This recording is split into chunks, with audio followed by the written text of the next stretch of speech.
Bonjour à tous, on commence ce tour de la presse sportive par la qualification du Bayern Munich hier soir pour les huitièmes de finale de la Coupe d'Allemagne. Les Bavarois se sont imposés 2-1 sur la pelouse de Rodinghausen, un club de 4ème division.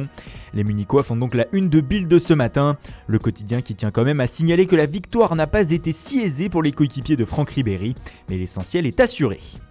En Angleterre, Leicester continue de faire la une ce mercredi matin. Après le recueillement lundi, les joueurs des Foxes ont décidé hier que le spectacle allait continuer, comme le titre le Daily Express. En effet, les champions d'Angleterre 2016 disputeront bien leur match de championnat sur la pelouse de Cardiff samedi après-midi. Une manière d'essayer de passer à autre chose après la mort accidentelle de leur propriétaire, Vijay Srivadhanaprabha, samedi dans un accident d'hélicoptère. Toute l'Angleterre, encore sous le choc, soutient Leicester dans cette décision, comme ici le Daily Star qui a choisi le même titre. Le Sun aussi consacre la moitié de sa une aux Foxes, mais le tabloïd anglais parle encore de Mauricio Pochettino et du Real Madrid ce matin. Et pour lui, le Real va faire une offre de contrat au technicien argentin de Tottenham dans les prochains jours. Celle-ci sera de 17 millions de livres par an, soit 19 millions d'euros sur 5 ans, soit au total plus de 85 millions de livres, 95 millions d'euros pour l'ancien joueur du PSG sur la période. Une proposition qui va inquiéter encore un petit peu plus les Spurs, comme l'explique ici le Daily Telegraph. Selon le média, les joueurs de Tottenham craignent un départ prochain de leur coach, et si ce n'est pas durant la saison, ce sera peut-être l'été prochain. Pour le Daily Mail cependant, le favori pour le poste d'entraîneur du Real n'est pas Pochettino mais Roberto Martinez. Face aux tergiversations avec Antonio Conte, le sélectionneur de la Belgique à la cote, surtout depuis la Coupe du Monde. En tout cas, le Real s'active et comme le résume très bien le quotidien hongrois Nemzeti Sport, les merengues se cherchent un chef. Alors Conte, Pochettino, Martinez, qui sera l'heureux élu ?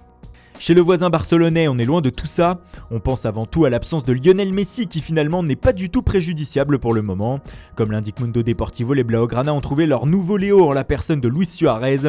L'attaquant uruguayen est sur une très belle dynamique depuis que l'Argentin est blessé.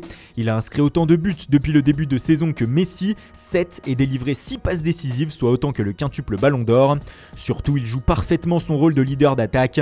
Lors des 2 dernières blessures de Messi, il a fait le travail en inscrivant 14 buts sur les 14 matchs passés sans le génie argentin. Cependant, ce soir, les stats de Suarez ne devraient pas évoluer. En effet, même si le Barça se déplace à Leonesa en Coupe du Roi, plusieurs titulaires devraient être laissés au repos par Ernesto Valverde. Pour Sport, il y a de gros enjeux ce mercredi soir. Côté catalan, pour les remplaçants comme le champion du monde Ousmane Dembélé, l'occasion de se montrer et de briller sera à saisir. Pour le Real Madrid qui joue à Melilla, il s'agit de la première sur le banc pour Solari qui veut impulser de suite son état d'esprit. Comme le décrit As qui reprend les propos du coach intérimaire du Real hier en conférence de presse, l'idée est d'aller à Melilla et de jouer avec ses cojones.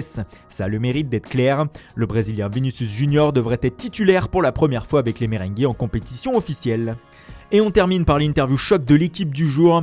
Le quotidien français dévoile son entretien avec l'ancien arbitre de Ligue 1 Tony Chaperon. Ce dernier revient notamment sur son coup de pied sur le Nantais Diego Carlos qui a mis fin à sa carrière la saison passée. Il évoque aussi le milieu de l'arbitrage qui à partir du moment où tu es noté, il faut faire le faillot. Il parle aussi de l'OL et de l'influence de Jean-Michel Aulas. Quand un jeune arbitre débarque à Lyon, il est forcément impressionné, dit-il, avant de railler aussi le PSG, le seul club au monde où l'on ne peut pas rentrer dans le vestiaire. Voilà, c'est tout pour aujourd'hui. Merci pour votre fidélité. Bonne journée à tous et rendez-vous dès demain matin pour une nouvelle revue de presse.